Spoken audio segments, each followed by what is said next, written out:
E aí pessoal, tudo bem? Bom, espero que estejam todos em casa, enfim, com seus familiares, com seus parentes, tá? Nada de ir pra rua, né? A gente está vivendo esse momento chato aí de, enfim, confinamento, a gente não pode ir pra rua, não pode fazer nada, tem que ficar em casa, enfim, com a família tomando conta da saúde, né? E eu confesso que é um negócio assim que tem me entediado muito. Eu pensei no início aí dessa quarentena forçada que eu ia aproveitar, né, para ler tudo que eu tinha para ler, que eu assistir filmes, e cara, que nada. Assim, eu estou muito entediado, muito cansado. Eu tenho uma vida muito ativa, né, eu trabalho todos os dias, eu dou aula todos os dias e tá me cansando, né, esse negócio de ficar em casa e não poder sair. Eu praticamente não saio de casa mais, né? Saio de casa para levar o Tobias para passear e às vezes para ir na casa do meu pai para, enfim, ver como ele tá e mesmo assim com muita restrição, né? E enfim, é chato ficar em casa. Então assim, antes dessa quarentena forçada, enfim, desse confinamento, eu lembro que eu estava trabalhando Brasil Colônia com muitas turmas de pré-vestibular e de terceiro ano. E aí eu pensei em tentar gravar alguns vídeos, né, pra gente trabalhar algumas coisas interessantes, para quebrar também a rotina um pouco. Na verdade eu não pensei hoje em falar de Brasil Colônia, que eu acho que não tem muito apelo, né? Tem até algumas questões interessantes, né, do contato dos europeus com os índios no Brasil, que depois eu vou selecionar para um outro vídeo, que é uma narrativa francesa. Na verdade, dois franceses que estiveram aqui na Baía de Guanabara no século XVI. O André TV e o Jean Delery. Hoje eu queria falar sobre esse livro aqui. Eu li esse livro, coincidentemente, 1 ou 2 meses antes da pandemia. Tá? Foi uma coincidência, enfim, uma infeliz coincidência. Esse livro é de uma editora chamada Edições 70. Cara, é uma editora sensacional para quem gosta de história, né? Tem livros ótimos. E hoje com internet, com Amazon, você consegue adquirir muitos desses livros com preços bem acessíveis, né? Já foram livros, enfim, muito mais caros, né? Muito mais difíceis de adquirir e de comprar. O autor se chama Massimo Livi Bacci. Ele é professor de demografia na Universidade de Florença. O nome é Conquista a Destruição dos Índios Americanos. O livro ele é dividido em prefácio e mais 8 capítulos. E ele faz uma análise, né, do porquê do extermínio das populações indígenas na América com a chegada dos europeus. O Pablo Neruda, que é prêmio Nobel de literatura no início dos anos 70, ele tem uma frase que se tornou um clichê, que todo professor de história usa em sala de aula, que a cruz, a espada e a fome iam destruindo a família selvagem. A cruz seria a simbologia do catolicismo, porque com a imposição da fé católica você desagrega, né, destrói as culturas indígenas, embora uma parte dessas culturas tenha sobrevivido de alguma forma nesses países.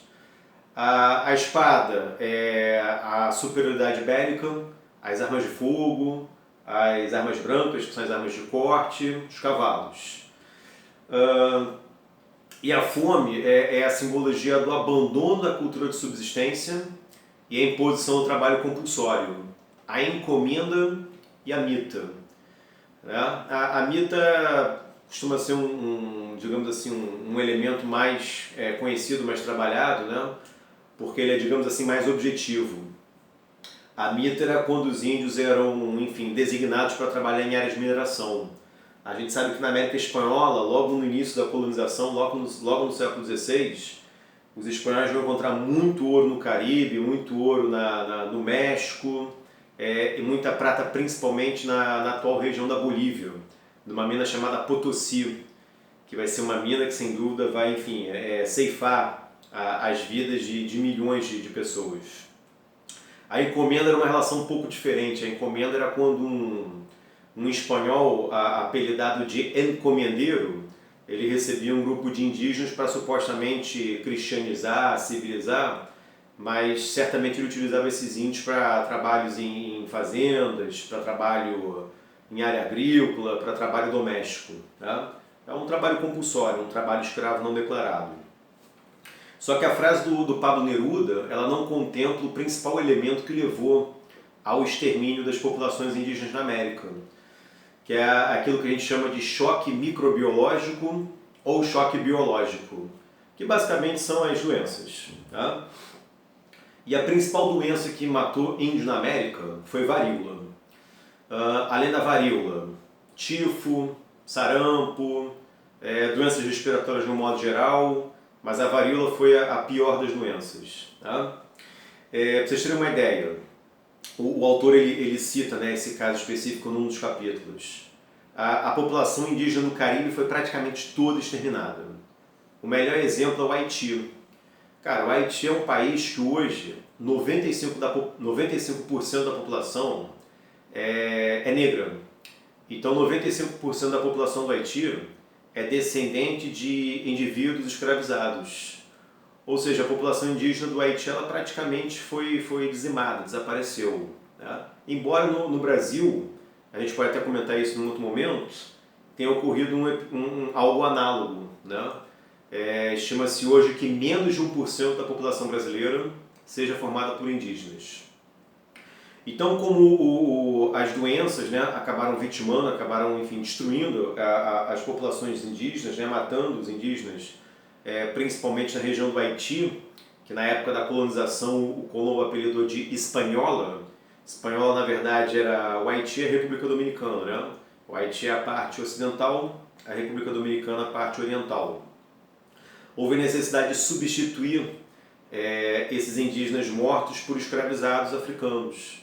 E isso, enfim, explica também, né, o grande fluxo de escravizados, de negros africanos para aquela região. O livro também trata de outras regiões, né, fala também do Peru, da imposição da mita, fala a conquista do Hernán Cortés no México, a concessão das encomendas. E o último capítulo, que é o capítulo 8º, trata das missões jesuíticas na América do Sul, não só no Brasil, mas também no Paraguai. Né? O Paraguai chegou a ser apelidado de República Jesuítica, tamanha influência dos jesuítas naquela região. E essas missões que criavam os aldeamentos com as populações guaranis. Né? E a necessidade de embate, de conflito entre os jesuítas e os bandeirantes, que eram aqueles, enfim, aventureiros, né? Que no passado remoto a gente retratava como europeus, né? de barba, homens brancos, roupas fechadas, chapéu e arma de fogo. Quando a gente sabe que, na verdade, hoje os bandeirantes eles não tinham, né, esse estereótipo. Né? Os bandeirantes, na verdade, provavelmente eram mestiços que não falavam português, que caminhavam descalços, que utilizavam armas indígenas e que, sim, invadiam missões jesuíticas, né? Entravam em conflito também, enfim, com outros grupos religiosos para promover a escravização indígena. Né? Há um mito de que os índios não teriam sido escravizados na América e isso não é verdade. Bom, é isso, queridos. Eu queria só deixar essa sugestão, tá? Não é um livro para você, enfim, se preparar para vestibular. O objetivo não é esse. É um livro muito mais que os professores terem como referência para as suas aulas. Felizmente eu consegui trabalhar a América Colonial acho que em quase todas as turmas, né? que eu dou aula esse ano, antes dessa quarentena forçada, e eu usei referências desse livro nas minhas aulas, claro, naquelas aulas em que eu tive tempo para isso. Mas de repente pode ser uma referência para uma prova, e pelo menos o capítulo que fala dos jesuítas no Brasil, né, e a relação com os guaranis, poderia ser, digamos assim, visto com mais carinho. Né? São 30 e poucas páginas esse capítulo, e trata de vários assuntos, na verdade, transcende, né? Vai além da questão das missões jesuíticas. Beleza? É isso, queridos. Eu vou fazer esses vídeos curtos, tá? Enfim, para quebrar a rotina, na verdade.